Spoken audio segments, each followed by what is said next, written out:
በስመ አብ ወወልድ ወመንፈስ ቅዱስ አሐዱ አምላክ ዝኸበርኩም ደቂ እግዚአብሔር ህዝበ እግዚአብሔር ኣብ ዓለም ኩሉ ዘለኹም ኣብ ሰዓት እዚ ሕዚ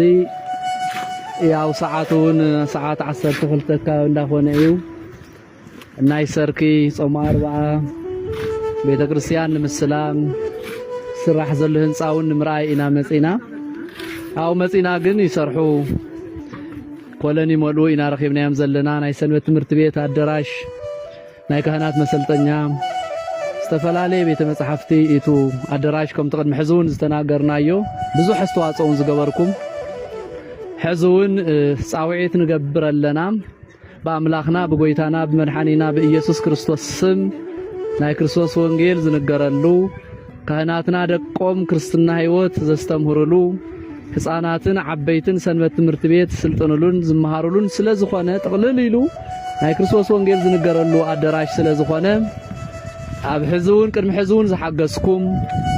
ብተፈላለየ መንገዲ ብማያኹም ይኹን ብገንዘብኩም ይኹን እንካብ ታሕቲን ካብ ጫማ ጀሚሩ ክስካዕ ሕዚ ሓጊዝኩም ይኹም እሞ ሕዙን እቲ ንሪኦ ዘለና ኣብ ቅድሜና ሕዚ ለማዓን ተመሊኡ ዘሎ ኮለን ኣብ ቅድሜና ዘሎ ንላዕሊ ብክልተ ገጽ ተመሊኡ ካልኣይ ንላዕላይ ፎቅ ስራሕ እዩ ንምንታይ እዚዩ ናይ ቤተ መጻሕፍቲ ናይ ንባብ ናይ አዳራሽ ኮይኑ ትላዕሊ ድማ ሰንበት ትምህርት ቤት ቤት ጽሕፈት ዝኸውን ካልኦቱን መጽናዕቲ ዝስራሓሎም ስለ ዝኾኑ ንዕኡን ልክዕቶም ሰበካ ጉባኤን ቶም ልምዓት ኮሚቴ ሰንበት ትምህርት ቤት ዝነገሩና ሕዚ ክንጥይቆም እንተለና ኣብ ስራሕ ረኺብናዮም 1.4 ነቱ ዝቀራረብ ንብረት ክውዳእና እዩ እዚ ማለት ግን 1.4 ማለት መቼም ከም ትፈልጥዎ ንሓደ ሓሸዋ 100,000 በፂሐለ ሕዘብ ዓድና ኣብ ትግራይ ብጣዕሚ ከቢድ ኣለሞ